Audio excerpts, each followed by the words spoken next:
Pues ya estamos de vuelta en la redacción abierta de Intereconomía, 7:13 de la tarde. Estamos en presencia, tal y como les había anunciado al principio de este programa, de Santiago Trancón. Santiago, ¿qué tal? ¿Cómo estás? Buenas tardes. Muy bien, encantado de estar otra vez contigo. Ya saben ustedes que Santiago Trancón fue profesor en aquella Cataluña del nacionalismo incipiente a principios de los 80, fue uno de los impulsores de aquel manifiesto de los 2300, fue incluso la persona que lo redactó, fue uno de los pioneros en la lucha contra el separatismo, primero ese nacionalismo de carácter cultural que ya sospechaban aquellos 2300 que acabaría virando en un nacionalismo de carácter identitario político. Santiago Trancón es escritor, Santiago Trancón es filólogo y Santiago Trancón es experto de esos españoles de trinchera que viene combatiendo el nacionalismo primero in situ y luego desde fuera de Cataluña, como ocurrió, ya digo, a tantos profesores e intelectuales que tuvieron que marcharse. Según Antonio Robles, ¿cuál fue el número exacto de profesores? 14.000, ¿no? 14.000, sí. Ahí hemos de incluir que habrá una gran mayoría que fue realmente expulsado, excluido, como es mi caso, y luego otras personas pues, que coincidirían con el traslado normal. Pero vamos, la cifra es suficientemente explícita y además luego lo que ha continuado. Y luego, sobre todo, a los que no se les ha dejado ir. A los que no se les ha... Claro, muchísima gente, si España fuera una nación real, pues oye, cualquier enseñante podría estar dando clase en cualquier punto de España, sería lo más normal, lo mismo que cualquier policía o cualquier bombero o cualquier funcionario. Eso, sin embargo, se ha roto, con lo cual quiere decir que la nación española ya está rota, hay que reconocerlo. Otra cosa es saber cómo la solucionamos, pero rota está. Que este verano estuve más allá de los Pirineos, por Europa, y me di cuenta de que hay países como Francia o Alemania que con el francés y el alemán puede uno trabajar en cualquier sitio del país. Me pareció una cosa tremenda. Sí, llega un momento que lo normal parece una excepción, ¿no? O que hoy día, pues yo qué sé, cualquier nacido en Perú, en Colombia, en China o hasta en Estados Unidos, con su lengua se puede mover por un continente entero sin ningún problema y con 20, 30 naciones. En cambio aquí pasamos, como decía Pedro Insua en un artículo muy comentario, es decir, pasamos 50, 60 kilómetros y ya el español no nos sirve, aquí tenemos que aprender otra y luego la otra. Imagínate uno que cruce desde Galicia a Cataluña. Eso decía Pedro, además, en un tuit de idiomas que te va a tener que ir aprendiendo, se pasará la vida aprendiendo idiomas, no se sabe para qué. Pedro, que además sé que nos ve, decía en un tuit muy ingenioso y a la vez muy desolador, que los 1000 kilómetros que hay entre la Costa de la Muerte y el Ampurdán, en la Costa de la Muerte en Galicia y el Ampurdán, esos 1000 kilómetros que hay, un español debe conocer alrededor de 4 idiomas. Sin embargo, no sé si cuentas la fabla aragonesa, el bable... Esto ya está incipiente, pero o sea, no, eso ya incluso está reconocido. El gallego, el bable, el euskera, la fabla, el catalán... si bajas un poco ya será el guionés también, si bajas otro poco el cántabro igual, porque... El guionés, que es el de su país. Sí, supongo que Revilla enseguida inventará otra vez... El cántabro, sí, Jesús Lainz, al que seguro que... No sé si le llamarán cantabrón, igual, pero bueno. Cántabro, y no es ninguna broma, cántabro, con acento en la A. Esto Jesús Lainz... El grado de delirio inducido al que nos está llevando toda esta política identitaria absurda, realmente es digna de ver, no sé, un marciano que llegara aquí debería estar, disfrutando como un cosaco, diciendo, pero ¿qué es esto? ¿Qué espectáculo me han dado aquí? ¿Cómo los hombres...? Los 1000 kilómetros de la Costa de la Muerte en Galicia, al Ampurdán, en Gerona, 5 idiomas. Sin embargo, decía Pedro Insúa, los 10.000 kilómetros que hay desde el Río Grande, Río Bravo, que llaman los mexicanos, hasta el sur hasta la Patagonia, hasta el sur de la Argentina, ¿saben cuántos idiomas tiene que hablar usted? Uno, que es el español, que es el común, que une a los colombianos, a los peruanos, a los chilenos, a los argentinos, a los venezolanos, a los guatemaltecos, a los mexicanos, a los ecuatorianos. Bueno, pues resulta que entre los propios españoles, en fin, esto es una torre de Babel ¿cuán acertado era aquel diagnóstico que hicisteis vosotros, Santiago? Y que se os tachó de todo tipo de salvajadas. De todo. No sé, fue como una intuición, pero claro, basada en hechos que ya estaban ocurriendo. Ya se había iniciado todo el proceso, porque es que incluso ahora nos damos cuenta de que ya antes de la muerte de Franco ya se estaba cociendo lo que ha venido después. Es decir, que el proceso tiene hondas raíces y que incluso podemos echar mano a 5 o 6 años antes incluso de la muerte de Franco. Pero decía que lo increíble es que esa unificación del idioma, que es tan valiosa, que no se vea como un valor, que no se vea como un progreso humano, que no se vea como una oportunidad de comunicación, de intercambio, y que se vea como un genocidio, como algunos dicen. Es absolutamente un problema realmente enfermizo, socialmente desquiciante, ¿no? Y para los que tenemos un mínimo sentido de la realidad, esto nos está realmente haciendo un poco la vida complicada, el día a día, porque es chocar constantemente contra muros de irracionalidad tan espesos. Me interesa eso, mucho que acabas de decir, Santiago. Muros de irracionalidad. Es decir, tú sabes que, sobre todo desde que el procés es procés, y sobre todo del último año a esta parte, que se ha hecho patente una ruptura, una quiebra entre Cataluña y el resto de España, además de entre los propios catalanes. El comentario habitual entre una conversación de bar en Badajoz, en La Coruña o en Valladolid era: esta gente no responde a argumentos racionales, se mueve únicamente por la sentimentalidad, por la emocionalidad, por la visceralidad. Claro, ¿cómo convencer o cómo hacerle entender a alguien que se mueve en esos parámetros que está destruyendo la sociedad? Sí, resulta muy difícil, y de ahí la importancia de la educación, entre otras cosas. Dejar en manos de esta gente la educación es ponerle un arma potentísima. Si encima le dejas los medios de comunicación en los que estamos... Claro, la sociedad hoy ha cambiado radicalmente. Lo triste es enfocar el problema de Cataluña, casi siempre se ve como casi desde el siglo XIX. Es decir, como un problema de golpe de Estado clásico, como gran revolución, yo qué sé, violenta y tal. No, es que los parámetros son otros. Y solo con la existencia de un sistema educativo como el del catalán, y con los medios de comunicación y con los aparatos del Estado enormes de la Generalidad al servicio de una causa, entonces los resultados, lo raro es que todavía no sean muchísimo mayores, porque se les está dando todas las facilidades. Hasta incluso va gente de Madrid allí a predicar y a decirle que todo es bueno, y ahora tenemos hasta un gobierno que se alía objetivamente en el mismo discurso nacionalista. Es que ya no se pueden dar circunstancias más adversas para nuestra nación en esta condición en la que estamos. De ahí que uno a veces pues tenga la tentación del pesimismo. Es que es inevitable. ¿Viste, Santiago, los acontecimientos desagradables, alarmantes también, que se produjeron en los alrededores del Parlamento? Sí. Pues bueno, eso sí. Es muchísimo más grave que cualquier altercado que ocurrió el 1 con la Policía Nacional o con la Guardia Civil. Eso es un juego de niños comparado con eso. Objetivamente, las imágenes de una cosa y de la otra son brutalmente terribles, porque esto es una sublevación. Esto es además fruto de una incitación a la rebelión de la máxima autoridad del Estado. Y es que, de verdad... yo no sé qué más puede ocurrir efectivamente para que esto, en fin, posiblemente tengamos un destino quizás un poco fatal y trágico, y aquí nos ponemos un poco trascendentes, de que necesitan las cosas ir todavía mucho peor. El español parece que no reacciona hasta que no está realmente al borde del precipicio. O sea que yo estoy deseando que todavía haya más. Fíjate qué barbaridad estoy diciendo, ¿no? Porque es que no hay capacidad de reacción todavía. Ahí la reacción espontánea de la gente existe, está ahí larvada, pero todavía no lo suficiente para que asuste a los partidos que están en el poder, y me estoy refiriendo fundamentalmente al PSOE, pero también a Ciudadanos y al PP, para que digan, esto no va a acabar bonito, no va a acabar como un cuento de hadas, esto no va a ser Walt Disney, no va a ser, esto acabará de manera cruenta.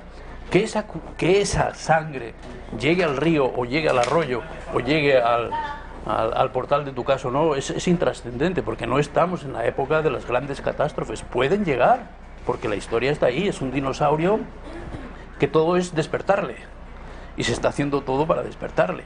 Es curioso que he notado como de hace medio año así, ya se habla de guerra civil. El término guerra civil, si te vas dando cuenta, se va introduciendo como posible. Se habla de la balcanización de España, yo también lo he dicho. Es decir, palabras gruesas empiezan a ser ya cada vez más aceptadas. ¿Por qué? Porque cuando un señor presidente de la Generalidad, del Estado, incita a la rebelión y dice que empujad, que eso viene muy bien, y la otra lo tiene disimulado, dice que empujar no es ser violento, ¿no? Bueno, a ver si te pego un empujón en el metro y te tiro a la vía, y no, eso no es violento, eso ha sido una caricia que te he hecho. Me gustaría que se refería Santiago Trancón al propio presidente de la Generalitat, que decía el día anterior a... Llamémosle de la Generalidad. De la Generalidad, porque estamos hablando en castellano, efectivamente. Pero sí, porque es que nos han llegado a... Es tremenda la contaminación incluso en el lenguaje, porque por pura eficacia pues nosotros echamos manos de eso, pero casi por rebeldía yo siempre Hay que dar todas las batallas, y la del lenguaje me niego hasta decir... No es una batalla menor, desde luego, la del lenguaje. El lenguaje y las palabras crean ideas. No solo las ideas crean palabras, sino las palabras crean ideas. De hecho, yo siempre digo que el separatismo no descolla, no acaba de tener éxito hasta que no cambia su vocación separatista por una vocación autodeterminista. No es lo mismo reclamar la autodeterminación, que es aceptable, incluso parece desde un punto de vista democrático, que reclamar la secesión. Decía Santiago Trancón que el presidente de la Generalidad... me dicen, sin embargo, que acaba de empezar una rueda de prensa. Vamos a dejar este vídeo de nuestra amiga Celaá, me sí. parece que la Isabel Celaá, la ministra portavoz y además ministra de Cultura. Me gustaría que lo viéramos en directo, porque creo que es una rueda de prensa de carácter extraordinario y me gustaría que conectáramos. Vamos a ver. Y no independencia. Y la propuesta es convivencia y no independencia. El Gobierno de España no acepta ultimátums y mantiene su determinación de continuar por la vía del diálogo.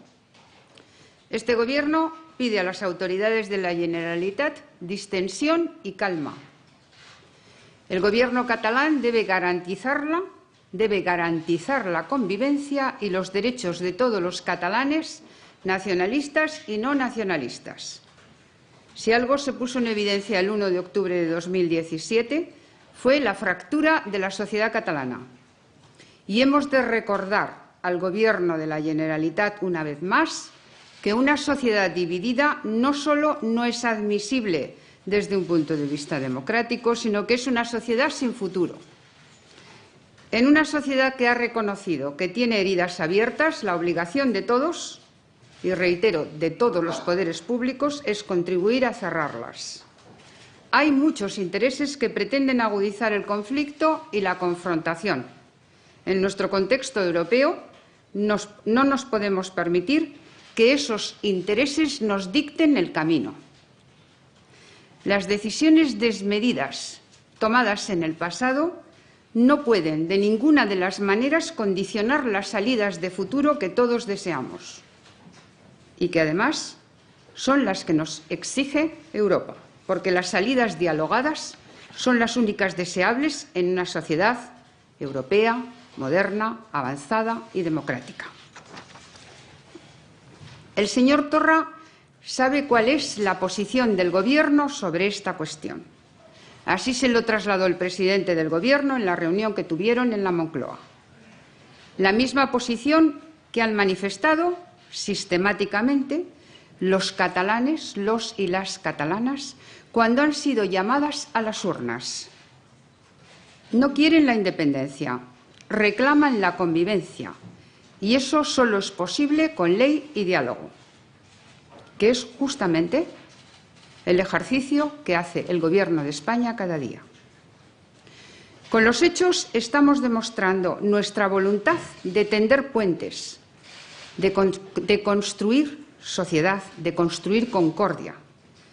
El independentismo debe asumir su responsabilidad, gobernar, no gesticular, no volver a caminos que conducen a la frustración. El señor Torra se vuelve a equivocar. Ayer se equivocó al jalear a los radicales contra los Mossos d'Esquadra y hoy se vuelve a equivocar lanzando amenazas que solo deterioran la convivencia entre catalanes. Ni la radicalidad es el camino, ni la amenaza lo es. El camino es la ley y el diálogo, la convivencia y no la independencia. En Cataluña sobran gestos y falta responsabilidad. Lo que está en juego es la convivencia. El señor Torra debe abrir un diálogo entre catalanes nacionalistas y no nacionalistas. La propuesta que une es el autogobierno. Ese es el territorio común, no la independencia. Los independentistas no tienen la solución para Cataluña. Se lo dicen sistemáticamente los y las catalanas cada vez que han votado. La solución en Cataluña es diálogo y legalidad. Diálogo que está teniendo sus frutos en mayores recursos económicos, infraestructuras, reducir la conflictividad institucional. Entre la quiebra de la legalidad y ese artículo 155 perpetuo que otros quieren imponer, existe un enorme terreno del diálogo y de los acuerdos, que es justamente donde está este Gobierno. Y también la mayoría de la sociedad catalana y también el resto de la sociedad española. Entre el salto al vacío y el 155 perpetuo está justo esa convivencia que demandamos desde el Gobierno de España. Como Gobierno vamos a continuar trabajando siempre por el respeto a la Constitución y al diálogo, y nunca a favor de la crispación. Hacer oposición hoy es apoyar al Gobierno en las cuestiones de Estado. Así que, desde aquí, hacemos una invocación para que PP y Ciudadanos apoyen al Gobierno, porque esta es una cuestión de Estado. Estoy a sus consideraciones.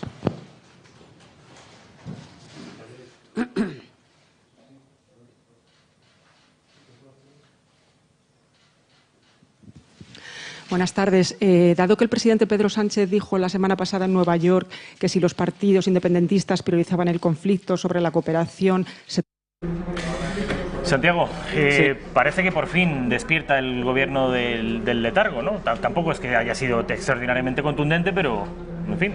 Bueno, siento ser menos optimista que tú. A mí me parecía estar oyendo a Soraya Sáez de Santa María. Es el mismo discurso, son los mismos topicazos, es la misma ambigüedad. Pone el tono así un poquito serio, porque claro, lo único positivo es que ya se han visto obligados a decir y hablar así. Eso es lo único importante. Ahora, lo que dice es lo de siempre. Vamos a ver la ley. ¿La ley sin la fuerza qué es? No existe. En la democracia la ley va acompañada a la fuerza. Tú no puedes apelar a la ley en abstracto. La ley es porque se puede aplicar. Si no, no tiene sentido la ley. Y tienen un miedo enorme a decir que para salir del atolladero hay que aplicar la ley y la fuerza. Vamos a ver, si alguien asalta al Parlamento, ¿qué le vas ahí? ¿Con el boletín oficial del Estado? ¿O le vas ahí diciendo que queremos tender puentes? Tendrás que aplicar la fuerza para que ese fenómeno de rebelión no tenga una repercusión simbólica enorme de estamos avanzando, estamos tomando el poder, acabaremos donde nos hemos propuesto. Y si a cambio de eso tú le ofreces un sermón como el que acaba de hacer, esa homilía no conduce a nada. Prueba está que Torra y compañía y tal están encantados con este discurso. Es la misma política de no intervención de Rajoy y todo el proceso anterior. Desgraciadamente yo no veo... Decía la ministra portavoz Isabel Celaá que ayer se excedió Quim Torra con sus palabras, jaleando a los radicales, palabras literales, y que hoy se vuelve a equivocar Quim Torra, poniendo un desafío encima de la mesa, echándole un órdago al gobierno y advirtiéndole al ejecutivo de Pedro Sánchez que tiene un mes para implementar lo que llaman ellos el derecho a decidir, o si no, les dejarán caer en el Congreso de los Diputados. Vamos a escuchar a Quim Torra. Si no existe esta propuesta para ejercer la autodeterminación de manera pactada, de una forma vinculante y reconocida internacionalmente antes de noviembre, el independentismo no podrá garantizar la estabilidad del señor Pedro Sánchez en el Congreso de los Diputados. Repito, el independentismo no podrá garantizar la estabilidad del señor Sánchez en el Congreso de los Diputados. Este es Quim Torra diciendo que al Partido Socialista se le acaba el tiempo, es decir, encima chantajeando. Es que les hemos concedido, yo creo, una superioridad moral, un plus de legitimidad a esta gente que se lo han acabado creyendo y actúan en consecuencia, claro. Por supuesto, sin la actitud del gobierno en general, de todos los gobiernos de España desde hace ya 40 años, no llegarían a donde han llegado, ni están donde están.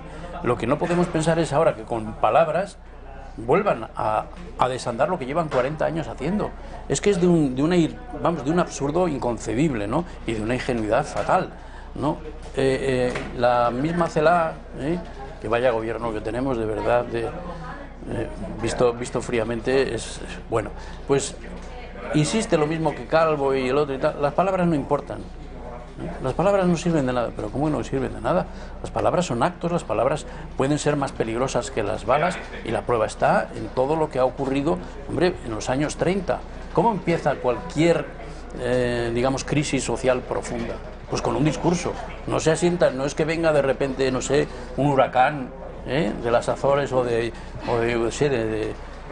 Eurasia y nos arrastre. No, se va construyendo mediante una legitimación, y la primera legitimación es a través de las palabras. Ellos no le dan ninguna importancia a las palabras, ninguna. ¿Qué más da? Hasta que no estén los hechos consumados. Es la misma doctrina que estos, no sé, jueces o lo que sea de Alemania. Como no triunfó el Estado y el Estado español no desapareció, no lo derrocaron, no hay rebelión, ni hay nada, ¿no? Si ocurre la catástrofe, entonces sí hablamos. Bueno, pero es que cuando ocurre la catástrofe, ¿para qué te voy a preguntar a ti, juez, ni vienes a nada? No habría Estado al que poder responder. Es absurdo, es a ver, ¿qué te parece? El día a día del pensamiento político dominante, y es que es triste, pero es así. A ver si te parece la respuesta del Partido Popular y de Ciudadanos al presidente Torra mejor de la que acabas de escuchar de Isabel Celaá a Torra. Vamos a verlo. Se haga el requerimiento de ese artículo 155. Como ustedes saben, para que se aplique ese artículo, primero hay que hacer un requerimiento formal al presidente de la Generalitat. Como les digo, no hay ninguna duda de que Torra no va a aplicar la Constitución, yo creo que ha quedado claro. Pero, por si tuviera alguna duda, Torra tendrá que contestar un requerimiento, y ese requerimiento tiene que ser claramente sí o no a defender, acatar y hacer cumplir la Constitución. Si Torra rectifica, si Torra da marcha atrás, si Torra se convierte en un constitucionalista, cosa que no espero, ojalá, pues entonces a lo mejor no hace falta. Pero, desde luego, lo que no podemos es seguir mirando a otro lado con el presidente de comentarista o hablando de modo electoral en vez de estar pendiente de lo que pasa en Cataluña. Como ya he dicho, el Partido Popular llevamos ofreciendo la mayoría absoluta del Senado para la aplicación del 155 al Consejo de Ministros desde principios de septiembre. Y, por tanto, nosotros no necesitamos presentar una PNL, sino que nosotros cada día condenamos cualquier acto de violencia que sucede en Cataluña, y nosotros cada día ponemos a disposición esa mayoría absoluta que solo tiene el Partido Popular para ser aplicado el 155. 155, el 155 perpetuo, según la ministra portavoz. Bueno, están en la buena línea, quiere decir que sí, que estos están espabilando un poquito, lógicamente están en la oposición, no se corresponde con lo que hicieron cuando estaban en el caso del PP en absoluto, con lo cual tampoco podemos tener mucha confianza de que en su momento lo que ahora son palabras realmente se convirtieran en hechos. ¿Por qué? Porque tanto al PP como a Ciudadanos les falta convicción nacional profunda. Es triste, pero son discursos endebles, son muy discursos de circunstancia, son discursos movidos por la presión social. Es bueno, yo no lo niego, ojalá, quiero decir, si no tenemos otra cosa, pues por lo menos tenemos esto.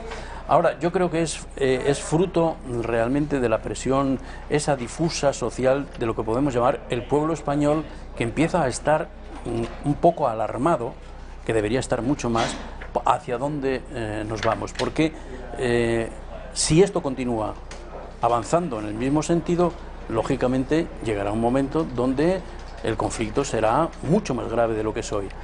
Incluso hoy, si hacemos un balance de todo el enorme coste humano, social, el desgarro psicológico, humano, económico, de todo lo que ha supuesto el proceso catalán, incluido también el que está enlarvado, que es el proceso vasco, las toneladas, digamos, de despilfarro, de esfuerzo, de entusiasmo, de capacidad, de dinero, que se han ido ahí, son tremendos. Podíamos ser en este momento, ¿qué te diría yo?, un país modélico. Podíamos ser, a la cabeza de todos los índices de bienestar social, si esto no fuera el gran lastre, la gran piedra que arrastramos a la espalda, y que está en todos los españoles, porque el problema de Cataluña no es Cataluña, el problema es España. El problema no es que es de verdad España. La democracia de España es la que está realmente en crisis. Lo de Cataluña es que eso ya es indescriptible. Hablábamos antes, Santiago, de las imágenes que nos ofrecieron las cámaras de televisión ayer en el Parlamento de Cataluña, a las afueras del Parlamento, con todos esos radicales separatistas intentando acceder al Parlamento Autonómico catalán y los Mossos intentando, mal que bien, que no accedieran. Se repartieron golpes, incluso se lanzaron mobiliario urbano, hubo varios heridos. Y hubo también un incidente particularmente desagradable para esta casa, en tanto que afectó a un compañero nuestro, a Kake Minuesa. Me gustaría que vieran el desgraciado intento de linchamiento que tuvo que padecer nuestro compañero Kake Minuesa. ¿Lo oyes, no?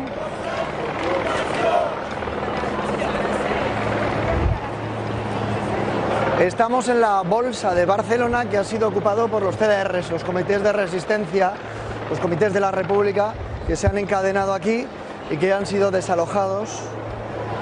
Estaban aquí encadenados y han dejado todo esto absolutamente empapelado de la República en construcción y libertad para los presos políticos. Todavía quedan compañeros de los demás medios de comunicación y los gritos son de los Mossos, también son medios de ocupación.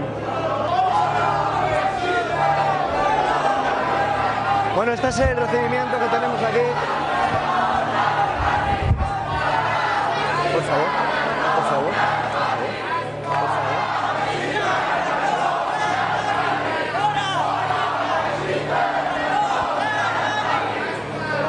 Por lo menos os está grabando la prensa y ve todo el mundo como sois.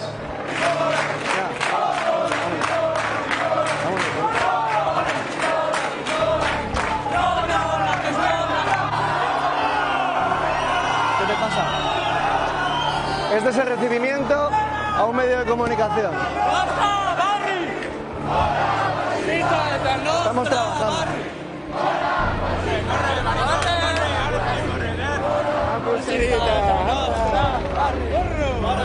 Este es.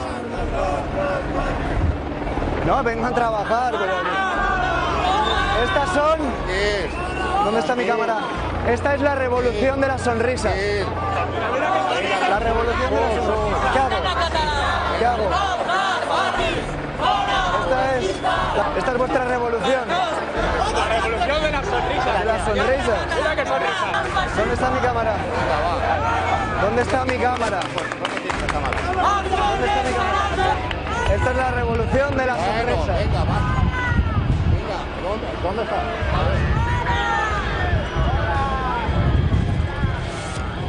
Esta es la revolución de las sonrisas. Esta es la gente de paz. La gente de paz. Esta es la gente de paz. ¿Qué quieres que haga? Yo he venido aquí a cubrir esto. ¿Qué quieres que haga?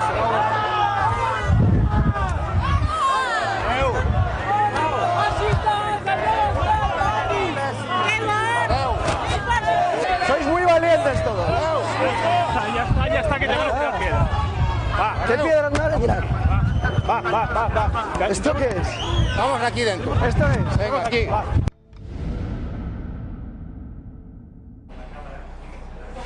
Fuera fascistas de nuestros barrios, fuera fascistas de nuestros barrios. Bueno, ¿A ti qué opinión te merece pero esto, si Santiago? en el 81 me gritaban lo mismo y hacían pintadas ya en mi casa o le pegaban un tiro a Federico Jiménez Los Santos, pues no debemos de extrañarnos que desde entonces ahora esto pues esté ocurriendo. Yo llevo 2 o 3 años recogiendo simplemente información, noticias que salen sobre violencia en Cataluña y tal, y ya tengo el ordenador que me estalla. Es decir, ya está la cantidad de actos cotidianos. Esa violencia soterrada, callada, diaria, y tal, es la peor, porque es la que va creando realmente las condiciones mentales, psicológicas y emotivas para, digamos, lo que es la imposición de en este caso, de un régimen totalitario, porque claro, seguir llamando a estos demócratas es de una generosidad inusitada, ¿no? Entonces, no me extraña lo que está ocurriendo. Lo increíble es, digamos, el gobierno que tenemos que esté mirando para otro lado y lo esté diciendo pues que no pasa nada, que esto son, en fin, pequeñas anécdotas, ¿no? Esa irresponsabilidad realmente raya en una culpabilidad tremenda histórica, pero, en fin, esperemos que en algún momento eso que decía yo del pueblo español, que sigue existiendo pese a todo, tenga una reacción suficiente como para que a los partidos que ahora están, incluido el PSOE, den un cambio radical a la situación y podamos empezar a respirar con cierta tranquilidad. No sé el tiempo que tardará en ocurrir eso, pero ya es casi la única esperanza que uno tiene, de que la presión, digamos, el cabreo, el ya darse cuenta de que esto es insostenible, obligue realmente a unas decisiones que cada día son más urgentes y por mucho que se camufle, pues va a ser difícil. Solo me cabe una pequeña duda de que si la capacidad, digamos, que tienen los medios de comunicación hoy de inducir a la resignación y adornarlo con argumentos, la capacidad de impostura que tienen, bueno, todo el gobierno es de una impostura sublime, ¿no?, en el sentido de que no puede ser más. Pues que eso llegara realmente a adormecer esa conciencia y esa reacción espontánea que casi es de mera supervivencia de la mayoría del pueblo español. Necesitamos recuperar la autoconfianza, recuperar la capacidad de organización. Lo triste es que se ha disgregado tanto que hay que ser gallego, leonés, asturiano, extremeño y tal para poder hacer algo, decir algo. Si no, si lo haces como español, eso parece que no. Pero hombre, uno ya está harto de ser lo que no es. Lo único que es de verdad políticamente es ser español. Yo no soy leonés políticamente. No lo soy, soy de tradición, del que nací allí. De vecindad. Pero ¿qué es eso políticamente? Ya está uno harto, es decir, llega un momento en que a mí me está saturando todo ese discurso de que para poder hablar de lo español, primero tienes que hacerte leonés, valenciano, catalán, soy muy, y por eso soy también... ¿Cómo que eres también español? Primero eres solo español, lo primero de todo, políticamente solo eres español. Esa es tu esencia, si no fueras español lo demás no serías nada. Entonces reivindica lo principal, que además es lo que está en cuestión. Después ya vendrá, oye, el sentirse de un lugar, de otro, el tener una jota, un baile, una manera de hablar, todo eso ha sido parte de la historia que está ahí. Pero ¿qué tiene que ver eso con la organización política y social? ¿Qué tiene que ver eso con las pensiones? ¿Qué tiene que ver eso con la libertad de enseñanza, con la libertad de recibir la enseñanza en la propia lengua, con todos los derechos y con la igualdad de todos los españoles? Nada, eso va en dirección contraria. Entonces es difícil revertir todo este discurso que, bueno, se entronca y acaba uno en el carlismo puro y duro, ¿no? Al fin y al cabo, la raíz última pues es ese foralismo carlista que se ha metamorfoseado en progresismo, discurso de izquierdas, que es lo más retrógrado y lo más reaccionario que uno puede imaginar, porque la libertad del individuo está en sus capacidades de realización en una sociedad libre que te permite igualdad de oportunidades y que tu condición de ciudadano es la que te legitima para desarrollar tus propias capacidades. Eso no se da porque encuentras barreras lingüísticas, barreras políticas, barreras sociales y ahora barreras, digamos, ambientales, de la presión social, psicológica, de la masa, de la mayoría, de con quien me alío y arriesgando tu puesto de trabajo, tus relaciones personales, tus relaciones familiares, la contaminación, digamos, de este discurso identitario fantasioso, porque al final, ¿qué diferencia hay realmente entre una persona y otra? No digo ya de un continente a otro, pero dentro de España, ¿dónde encuentras tú una diferencia para sentirse superior a otro? Es que es imposible. En el nivel de renta, quizá, en la prosperidad de tu región. Claro, pero todo no dejan de ser... un idioma diferente al de castellanos o vascos. Todo... Sí. En fin, estamos en una situación en ese sentido triste, realmente profundamente triste. Lo que se dan ciertos síntomas positivos en el sentido de que, por ejemplo, un discurso de autoafirmación de nuestra historia, de recuperación de la historia objetiva, contrarrestando todo lo que se ha llamado leyenda negra, por ejemplo, es un movimiento que no se le está dando importancia y sin embargo está teniendo una gran repercusión. Y eso está, digamos, rearmando ideológica y emocionalmente a muchas personas para atreverse a defender nuestra historia, por ejemplo, con argumentos, no con fantasías, no con, claro, la contaminación, digamos, de esa España idealizada, identitaria, con esencias eternas, esa nos ha hecho mucho daño. La España real es mucho mejor, es mucho más rica, es mucho más fructífera, pero hay que conocerla.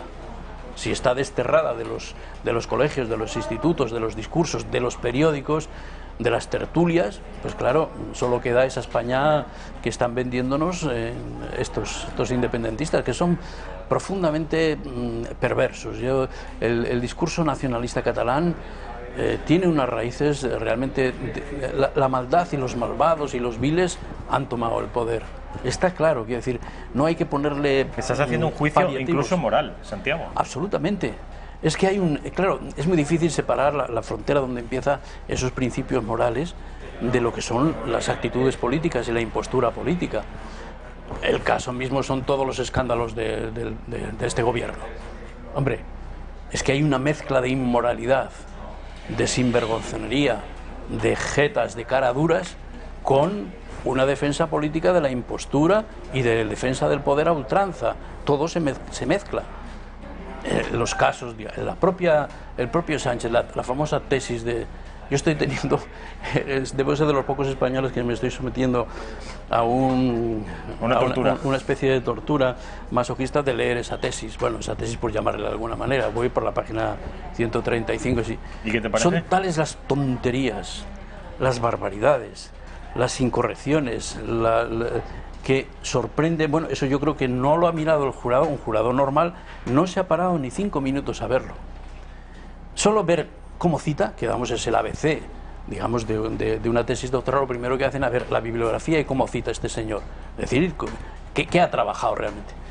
Es un batiburrillo, no responde a ningún criterio académico oficial. La forma de citar es absolutamente disparatada. Se nota que cada uno de los que han ido haciendo cada párrafo cita como le da la gana. Hay uno que pone, en lugar de poner ibid, es decir, la obra citada, pone idem, y lo pone 5 o 6 veces. Idem, ¿cómo que idem? ¿Dónde has visto tú citar una S y poner idem página tal? Alucinante. O PPS para poner páginas, que es una anomalía. Nadie pone páginas con PPS. Pone PS o páginas, PAG-S, ¿no? Pues pone PP y igual cita 3 palabras, y pone PP, páginas de la 15 a la 50. Eso está lleno, toda la tesis de eso. Luego, párrafos, por ejemplo, he descubierto un párrafo repetido 3 veces textualmente, con pequeños cambios. 5 líneas, 6 líneas, las mismas en la página 21, en la 29, en la 41, idénticas. O sea, corta-pega a sí mismo, se corta y se pega. Mira, quien ha aprobado esa tesis debería estar inhabilitado como doctor. Y los que lo han aprobado, y desde luego él no tenía que ser doctor, pues digo que si partimos de eso, de que un señor para llegar al poder tiene que adornarse con una tesis, y esa tesis es una impostura total, no hay por dónde cogerla, no se sabe de qué está investigando, no se sabe, es imposible. Yo me gustaría preguntarle, oye, a ver, ¿sobre qué va tu tesis? Resúmeme, ¿cuál es el objeto de la investigación de tu tesis? Las innovaciones en diplomacia, bueno, describes qué es innovación. Bueno, todo se mete. Tan pronto puede defender el proyecto de cerámica de las naciones de cerámica de España, como el tema de las finanzas internacionales, como... una cosa dice, el Plan Japón del Ayuntamiento de Madrid.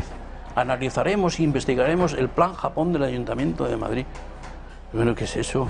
Así, está toda la tesis así. Qué catástrofe, qué vergüenza. De verdad que lo de eso, claro, es un ejemplo tan deslumbrante, tan chocante, que un presidente del gobierno mienta, además, diciendo que desde el primer minuto la ha publicado y la tenía secuestrada y blindada, ¿no?, bajo no sé cuántas llaves. Sí.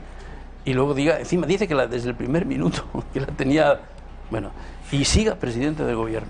Santiago, se ha degradado mucho la política. Luego, si uno piensa en los políticos que hicieron la transición, por ejemplo, y los políticos que hoy tenemos, es desde luego para ponerse a llorar.